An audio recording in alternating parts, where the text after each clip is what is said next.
We are back. TNG, episode 9 of season 7. I got some bad news for you, Alex.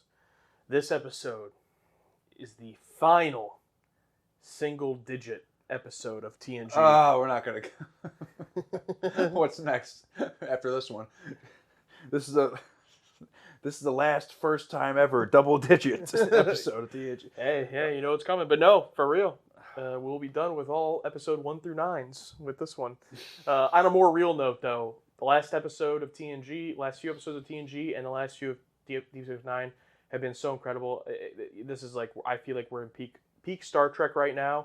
Obviously, extending that back to Star Trek TNG season 6 as well. But not everything this season has been great. Definitely not.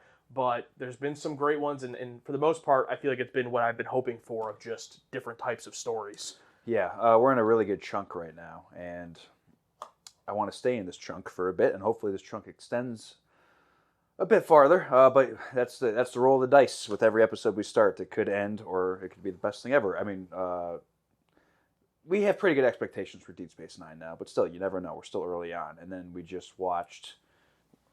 What was the name of it? Attached. No.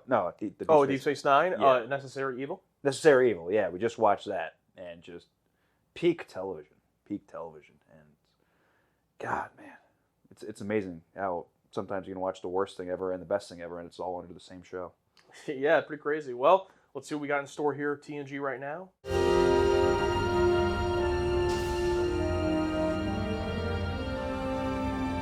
Interesting.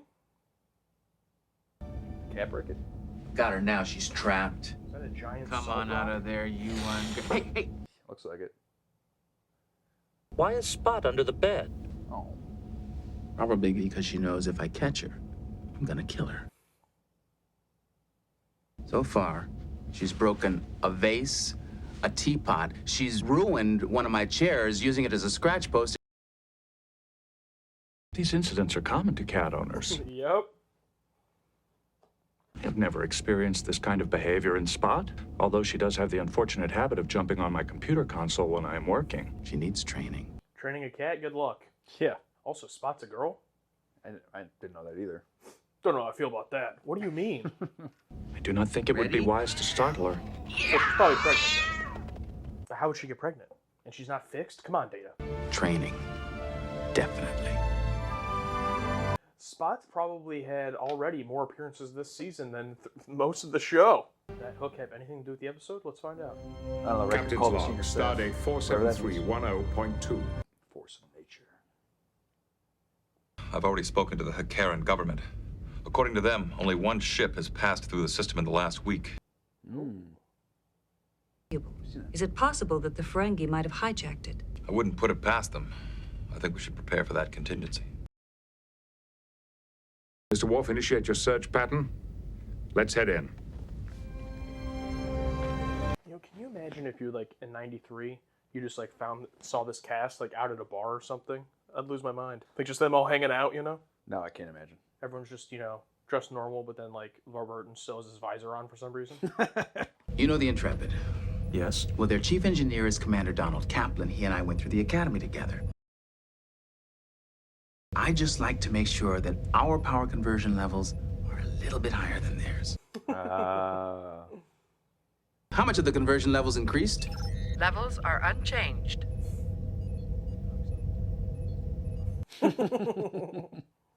I've got an idea. How about a phaser? Oh my A God. low stun setting at just the right moment might do the trick. Oh, okay. Still, it's pretty crazy. Yeah. Cannot stun my cat. Yeah, it's fucked up, man. I was kidding, Data. I don't think so, Geordi.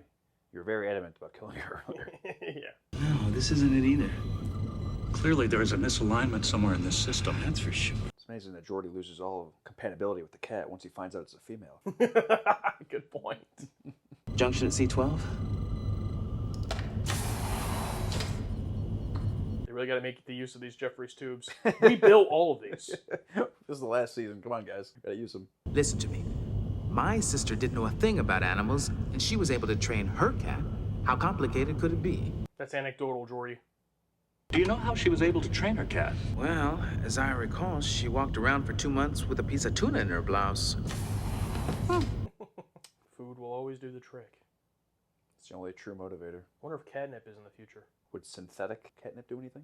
Probably not. If you and Jordy are through down there, we'd like to have you on the bridge. We're not going to squeeze anything else out of these systems. Acknowledged, sir. We are on our way. Now, do they have to crawl like back through all of those different tubes, or I wonder if there's just like a quick exit? I don't know. Because I would get lost. Captain, there are no emissions from their plasma vents. Their warp drive must be completely inactive. That is correct, sir. No, they're floating. What about life signs? Life support systems are also functioning at low levels. There are approximately 450 Ferengi on board. Whoa. It is a standard complement for a ship of that class. Mr. Worf, open a hailing frequency. Mr. Worf. Nah, you ain't Riker. Yeah. Captain, I am picking up power emissions from the Ferengi vessel. They're locking weapons. Shields up! Idiots. Whoa. I like that shot. That was cool. Weapons array only. Phasers locked. Fire! Well, I love that. Do you deny that you were responsible for disabling my vessel? Avon, your ship was adrift. Your communications inoperable. Damon, we haven't heard that in a while. Yeah. I'll relay your position to your government if you wish, in case you're unable to complete your repairs and you remain stranded. Perhaps it would be better to discuss the situation. Okay. If we assigned an engineering team to assist you with your repair efforts, would that give you time to retrieve your logs? I believe it would, Captain. There you go. Gotta make a deal with him. Gotta play ball. That's diplomacy. Now, Riker would have grabbed him by the jacket. Listen here, Damon. Down. This is what it's like with you and Boo. No, Boo's actually very good with verbal commands. Really? It's very weird, actually, yeah. I mean, if I call his name, he comes to me, he'll do what I say. I mean, I can't make him, like, lay down or anything, but... Yeah, yeah. Can you also talk about that? Female orange cats are extremely rare. Oh, yeah? Yeah. Can you give me a hand? I would be happy to. Don't tell me you're trying to teach the cat to use the console. I'm teaching Spot to jump down from the desk on my command. How's it going? I have not been entirely successful. Data. That cat definitely has a mind of her own. Maybe she's just not trainable. You were the one that didn't accept that in the last scene. I don't know about Spot, but it seems to me your training is coming along just fine. Got him. That is a cute cat. Power conversion levels are at 97.2%. Too bad, Mr. Kaplan. What is that, 0.1? I'm sure it's probably so difficult, though, to get it bumped up, you know? It now appears that the vessel may have come to an unfortunate end. Oh. Oh. Captain, it is beginning to generate a Verteron field. Shields up, full reverse, now! What the hell? Damage report. Warp engines are offline. This episode has been weird, man. It's very weird. What do you want? We're trying to make you listen. You're killing us. Okay. What? Captain, according to our research, warp fields cause a dangerous reaction in this region of space. Oh my god, they're hippies. Measured large gravitational shifts throughout our system. If something isn't done, our planet will become uninhabitable. Join the club. Their research was evaluated by the Federation Science Council a few years ago. Quite frankly, it didn't hold up. We knew that if we disabled enough ships, Starfleet would come. Then at least we would be able to present our case. That's how you rationalized these attacks? Yeah, what about the ship you blew up? You will both be taken to the brig and from there to the nearest starbase, where you will answer charges for what you have done. My sister and I do not wish to impede your rescue process. Oh, well, don't. Probes are the only leverage we have. Sarova, we will do as you ask, Captain. So I'm guessing that they don't think they blew up the ship. Yeah, but can you at least ask them? Like, have you seen a ship around here? I mean, they brought up the ship by name as if they would know what they're talking about. Right. Mr. Data, I want you to review their research. I'd like your report as soon as possible. This is one of the most odd episodes. I'm sorry you've been inconvenienced, but that's all it is, an inconvenience. Our concerns are much more important than the condition of your engines. Fuck off. Your little plan might have cost a lot of lives. That didn't happen, Commander. And saving lives is precisely what we're trying to do. Yeah, well, you have a very interesting way of going about it. There's no point in trying to talk to you. You've already decided not to listen. I mean, okay, she's kind of right. Yeah. I know my sister can be somewhat, aggravating. I'd have to agree with that. Hakaris 2 is the only inhabited world in this region. Without warp drive, you'd be completely isolated from the rest of the Federation. Are you really willing to take that step? Yes. And if you were in my position, I hope you'd be willing to do the same thing. Is it that big of a benefit? Like, what is being, you know what I mean? Like, what does being able to be part of the Federation really do for a planet? I'm curious, like... Protection? They don't have to go anywhere to be protected, though, right? But you never know when the Cardassians are going to show up or someone. Yeah. Each starship that passes through the corridor at warp brings us one step closer to forming a rift. I agree that is a possibility. But... oh, no. That's your response. More research. More delays. I suppose I shouldn't have expected anything different. What do you want them to do? Like, you need the evidence. Located the Fleming on long-range sensors. Oh. You can do whatever you want, Rabal. I'll have no part of this. It's just another delay. We're about... It's like, at least this guy's... They're going to send the team, like, now, I think. It's like they're literally doing what you want. They can't just make up the evidence. Captain, the Hakaran ship is moving off. Like, you should believe me because I'm smart. Wait, Hakaran ship? His ship? She's leaving. She's out of the room. It is Sarova. Doctor, what is going on? I don't know. He's going to fly into the sun. What are you trying to do? They wanted proof. I'm going to give it to them. Okay. We're going to try to form a rift? The Karen ship's engines are beginning to overload. I believe Sarova is attempting to create a warp core breach. Prepare for impact. Shields at maximum. Full reverse. Even that small of a ship would cause that big of an explosion from a warp core breach? Damn. Jesus. However, Tetrian flux in the area is increasing rapidly. Imagine if the Enterprise had a warp core breach. Well, look, if she proved her point, you know, I'm glad, I'm happy for her. I'm also glad she's dead. Okay, that was a bit far. Jesus Christ. She's a fictional character, it's fine. It appears to be what Rabal and Sarova predicted, Probably a a setup. subspace rift. Wait, now I'm the one in denial. Shown the proof that they're correct. It was a setup. Near its previous coordinates, it appears to be intact, but it is now within the rift. Oh, Jesus. Is it possible there are areas inside the rift which are stable, where we can safely use our warp engines? Perhaps. Computer, scan the rift for regions of low instability. Look at Data's hand. Looks weird. Oh, yeah. Computer display grid Delta 17. Enhance and magnify. Enhance. Zoom and enhance. In the meantime, we better tell the captain we don't know how to get to the Fleming. I'm not certain that is true. I believe I have an idea. That was definitely a fake stand-in hand earlier. Yeah, it was almost like a CGI hand or something. It was weird. If we field saturate the nacelles, we should be able to sustain warp speed for approximately 2 minutes. That doesn't give us much time. And it could get pretty rough in there. Our timing will be critical. 2 minutes for an entire crew on board? I mean, I guess if it's all they can do, I mean... How do we miss the connection between warp drive and the formation of the rift? Between the two of us, we've logged thousands of hours on these engines. We're supposed to be warp field experts. Better bring in your buddy. Maybe I was a little threatened. The thought that warp engines might be doing some kind of damage. It's gonna take another half an hour for the nacelles to saturate. Will you call me when they're done? Well, that's a nice introspective moment for him. I appreciate that. Yeah. Like, I work with these things every day. They're like part of my identity, basically. So I'm not going to believe that something's wrong with them. Right. We depend on warp drive. I just don't know how easy it's gonna be to change. It won't be easy at all. So it's not just this area of space. It's all the space? Yeah, they're saying that warp drive is basically a coal plant, and we need to all switch to electric cars. Is basically what they're saying.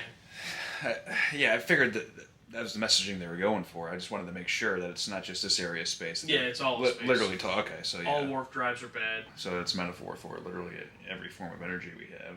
Yeah. Basically, what he's saying is that all starships should switch to a nuclear drive. I don't think that's They may be attempting to initiate their warp drive. They might have been able to repair their engines. Well, don't do a warp drive. If they activate I know, Mr. Data. Can we establish communication? Imagine this ship in the Rift. Just finally got their warp. Let's go! Warp 10! They have initiated their warp drive. Yeah, well. When the Fleming activated their warp drive, the rift increased by 2.3%. We no longer have sufficient momentum to escape. Oh, now you're cooked too. Great job, Fleming. Who's the captain over there? What if it was Kelsey Grammer? Hey, it's me again. I finally got my own ship in the future, which is now. Yeah, and he's wearing the current uniform. Yeah. You might have thought I was cooked after the whole ordeal and cause and effect. The episode title? We could ride it through the rift and then break away once we're clear. That is, if we survive the ride. Is everyone off the Fleming? The last of the crew has beamed aboard, sir. Oh, good. All right, Miss LaForge. Get us out of here. Yes, sir. Ooh, okay.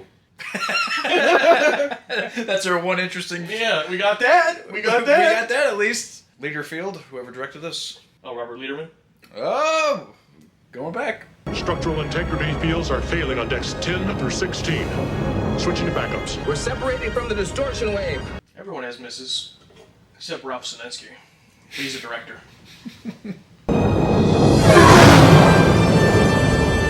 All hands man in ship! All hands, man! We have cleared the rift, sir. All stress has returned to normal. Oh man, I thought the Cancel Enterprise was red gonna alert. blow up. Oh, thank God they made it out. What happened to the Fleming? Blew up. Oh, it did? I think so. Yeah. It's in the rift. It now appears certain that what we've seen here will have repercussions for many years to come. No, it won't. This is how things are now. This is how they'll look in 10 years. 20 years. And effective immediately, all Federation vessels will be limited to a speed of warp 5. The Klingons will observe these restrictions, but the Romulans will not. And what about the Ferengi? And the Cardassians, for that matter? The gravitational shifts have already begun to affect my planet's orbit. Our climate is changing.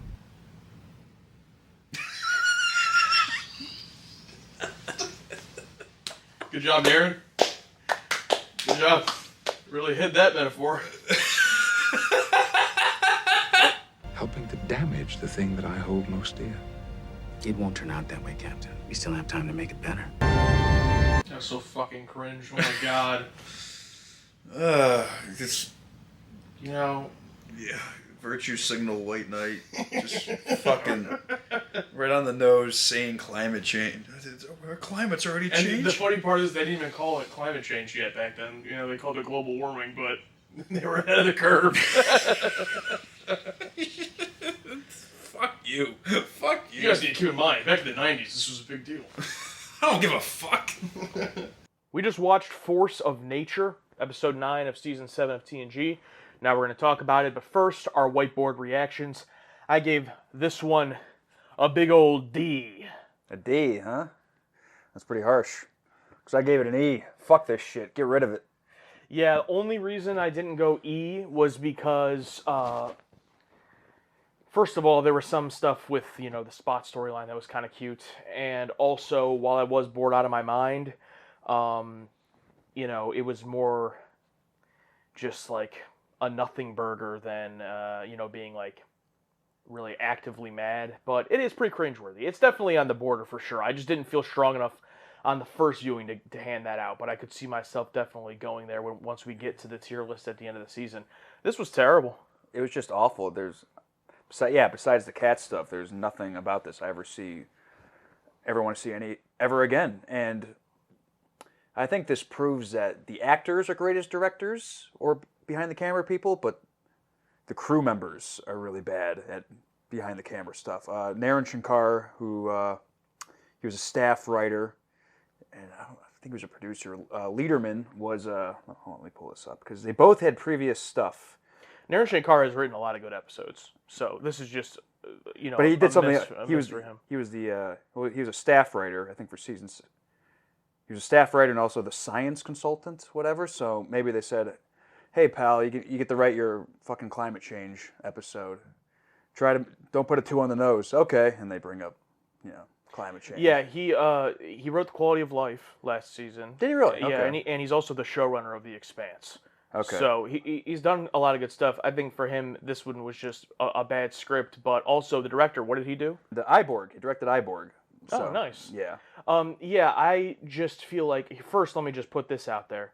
I have nothing against the fact of wanting to do an episode where the theme is about climate change. That's not my problem with this at all. But it's just like with any other theme that you want to do. It's the execution of it, and the execution here was laughably bad. This was like a definition episode of the type of messaging that we make fun of over and over again. So on the nose, so looking into the camera and telling the audience what to think. And I understand this was made in late '93. From my very little knowledge of the '90s, I know that, it's when global warming became a really big deal, and it was out there, as like it's still a big deal now, obviously, but that was like the spawn of it kind of starting. So I understand that, but for a show that has dealt with deep themes, sometimes societal, cultural, environmental, and done it so well, this is probably the worst example from this series that I can think of. Yeah, I don't know what happened behind the scenes, but just the all art of subtlety was just completely gone. And also such a huge concept that next episode they're never going to bring up again. It's maybe, but I seriously doubt it. I do think maybe the idea of there's a speed limit of warp 5, I could see that being like mentioned offhand at some point, because it was like a rule that they set up. I wouldn't be surprised, but I would bet every single dollar I have that next episode, the very next episode, Ensign Warp 8 or 5 and above. I can bet every single. You bet everything you have in the very next episode. That's a tough bet. This feels so out of place. At this point, I don't care. Just get a fucking episode out there. I mentioned during the watch, they put what Star Trek: The Next Generation is, sci-fi plot, little bit of character stuff, write an episode, and this was it. All surface level stuff here. I did not think about it. I thought about, I'll have one day to talk about it because we're wearing different clothes. So it was the last thing we watched, and then I went home and I went to bed. And then all day at work today, I did not think about it at all. Because what is there to think about? Yeah, and we actually were already calling it out before it even got into the more heavy messaging stuff. Like, the episode was just weird. Like, the pacing was weird. It was all really slow, felt stretched out, boring. And episodes can be slow and boring that we've liked in the past. It depends on what it is. But do I like seeing Geordi and Data do stuff together? Sure, but like them having repetitive scenes over training Spot. And, I like stuff with Spot, but it didn't even feel like fresh or fun. Like, there's a few cute, easy cat owner jokes as a cat owner I relate to, like, oh yeah, that's true, that's funny. But just as an example, literally in one scene, Data says to Geordi, cats might just be untrainable. And Geordi's like, oh, no, that's ridiculous. And then in the very next scene with them, he goes, Data, maybe that cat's just untrainable. As if he didn't just refute that, the last scene. The writing is just like laughably bad here. It's inexcusable. Yeah, no direction with the writing. It's just scene. I'm not saying that everything needs to culminate and wrap up with a nice button at the end, but scenes just for scene's sake to fill time that aren't even that good. It does nothing for me. And the Spot stuff doesn't lead to some type of character development. Like, it's just random scenes. I'm not saying that fucking somehow Spot ends up saving the day somehow, but I don't know. And also, Geordi, he brings up Geordi's buddy over in this other ship that we never see.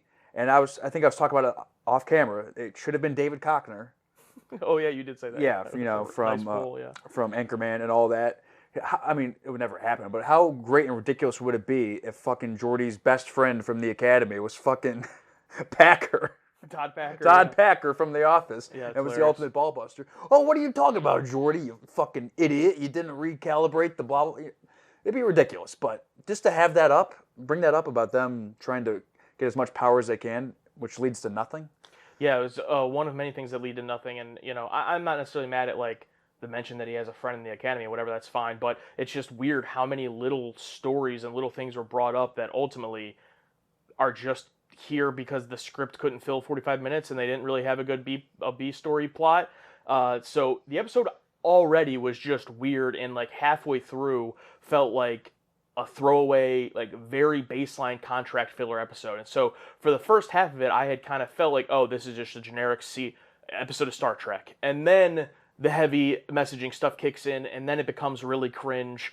And the sister of the brother-sister duo, maybe not the actress's fault, how it was written, but just completely just unlikable, aggravating, just like, get out of here, go away, Heat. She actually dies, which I respect the fact that when it happened, I totally thought, like, this is a setup by her. She didn't actually do this. This is all going to be a setup, and she's still alive. That's not the case. So thankfully, she was actually dead, and we didn't have to see her anymore.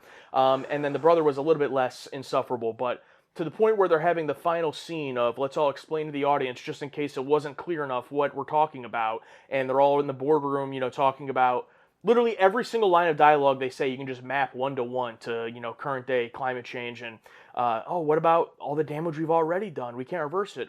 Oh, we've been doing this for a long time. Won't it be hard to change? Yes, it will. And it's just so bad. And sometimes I think to myself, when they're making it, do they know it's that obvious and are okay with it being that obvious? Or do they think they're masking it well, like they do at other times? And this is one of those cases where I don't see how anyone involved in this could have been like, oh, we're masking this really well. I think they all knew, like, yeah, this is a propaganda episode. Here's the more important question. Do they give a shit at this point? I don't think the actors do. I think the actors are going to just say whatever. Well, yeah, but I'm talking about, Naren Shakar and, the staff writers just... I'm sure Naren Shakar and the people writing this have had of it, I'm sure it was in there. They have strong beliefs about environmentalism and all those things, and they're like, I want to make an important episode about it, and, like, fair enough, but it just wasn't made well. So it's like, again, just to reiterate, I don't give a shit. Like, if you want to make a climate change episode and it's badass and a great time and the message about climate change, awesome. That's sweet. This ain't it. Yeah, and I'm sure they thought they did. They thought they were working on a banger when they all took their private jets there with all their fuel going into the ozone layer and all that. I'm sure they all patted themselves on the back. We did it, guys. All you fucking millionaires shouting down. I mean, I know Starfleet is stupid, right? That's the gimmick, but the fact that we were just like one warp core breach away from opening up this giant rift, and none of the science team ever saw this coming except this one person from this planet. I think they mentioned because of where they were in space. It was in this corridor. Yeah, their special Tetrion field, whatever it's fucking called, that they were more susceptible to this happening. But that the science team just, we'll get someone out there. And then just to have a fucking rift that big, what do they say, 0.1 light years long or something? It's just that little shuttlecraft that caused it. And I'm pretty sure there's been other warp core breaches in the past or come close to other ships. And I don't know, it's just too much too fast. Yeah, I mean, they had to get to... That's why I feel like the thing with the sister, sacrificing herself felt so rushed and, like, unbelievable, because they had to get to the point that they had to get to fit in with their message. And I actually did like at first when they were bringing them this theory, Picard and Data and all them being like, well, we can't just go off this theory that you have. Like, yes, you're a smart person, whatever, but we need evidence of it. So we're going to bring people out here. They're going to study this over time, blah, blah, blah. And we're going to do this.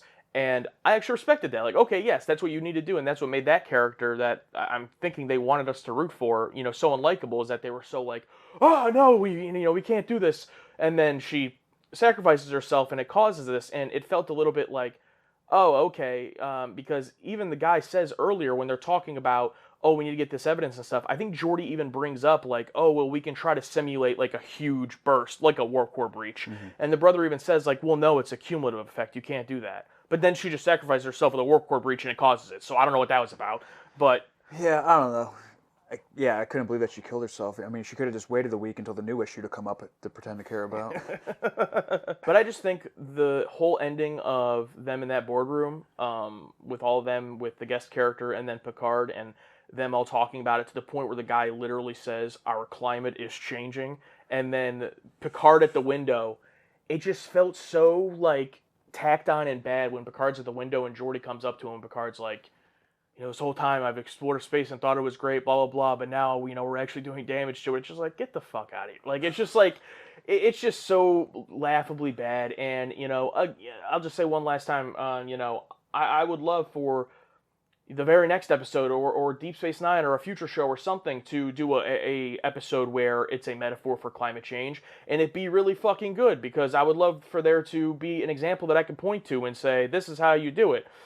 This is obviously the first time, at least that I can think of, that they've tried to tackle this issue so specifically. I mean, they've done just general environmental stuff in the past, but it was just really on the nose and not subtle, and essentially all of the things that we hate in media. So Yeah, and I can't wait for them to never bring it up again. Well, now you know I'm going to make fun of you, though, if they do bring it up. Oh, You set yourself up for that. Yeah, that's fine. I mean, I get whatever. At the end, then the guy had that 4-part slideshow where it says, 10 years, 20 years, yeah. Yeah. Why didn't they...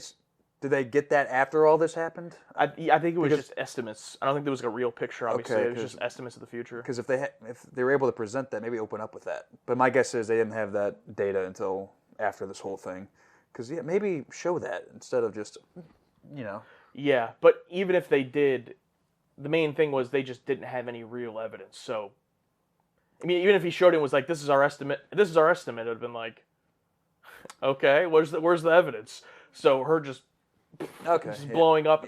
And also, what was the whole thing when they were like, what's this little thing outside of the rift? Was that just supposed to be like, do you remember that at all? Yeah. And it was like, was that supposed to be just like further damage or something? Because I thought it was going to be like, oh, that's her or something. But then it was just nothing. Wait, I forgot to bring this up. The whole horrible, we're going to ride this wave out of this thing. I think it had something to do with that. And usually I don't care about seeing stuff on screen such as laser battles and ships flying through the air. But, we're going to ride this rift out of here. We did it.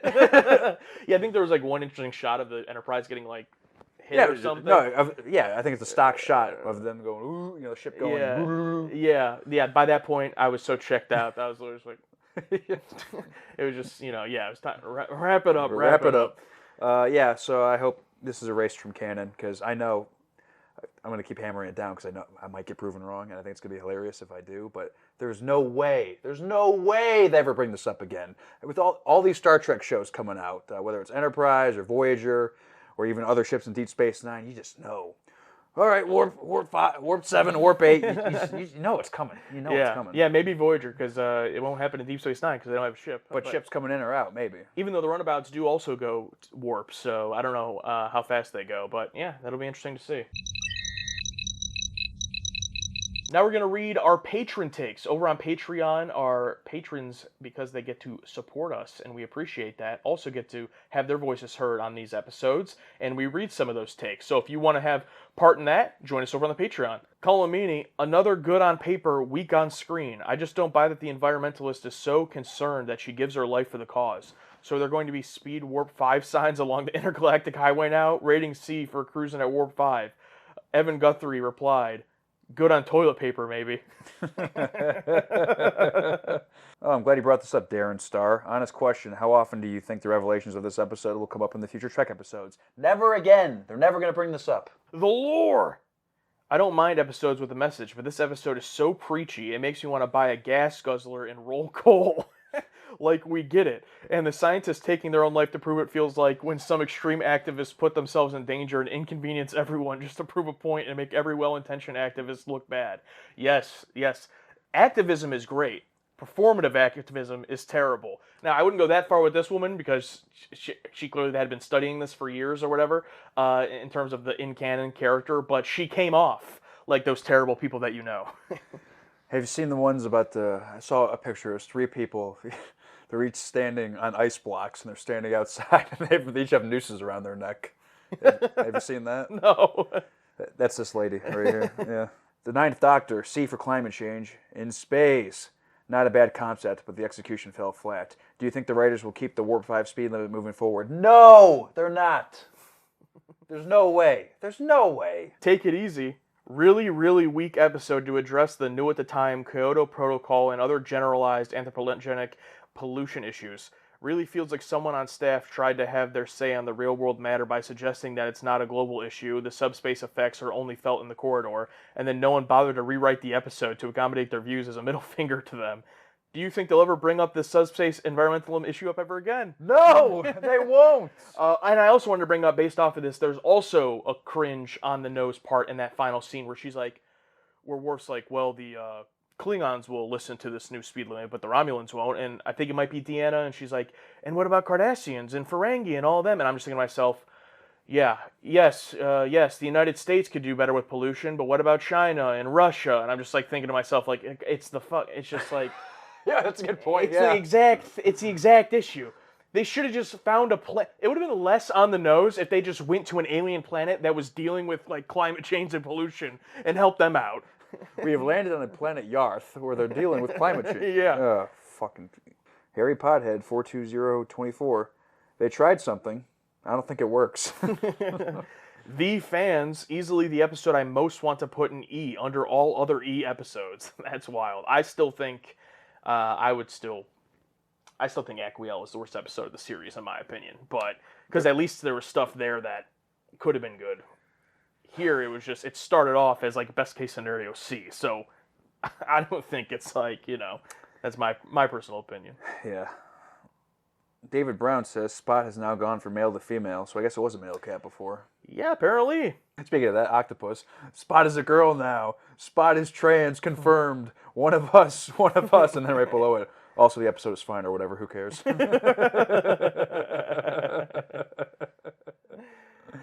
Maxwell did nothing wrong. When sci-fi is used as a metaphor to explore a topical issue, it is at its best. When it's used to preach a particular conclusion is when it's most dull. I'm going to get that tattooed right there. That's a great take. take. Right across. I'm going to screenshot that right now. I have a friend who's a tattoo artist, and I want them to put hashtag Maxwell did nothing wrong in there as well, so you get the credit.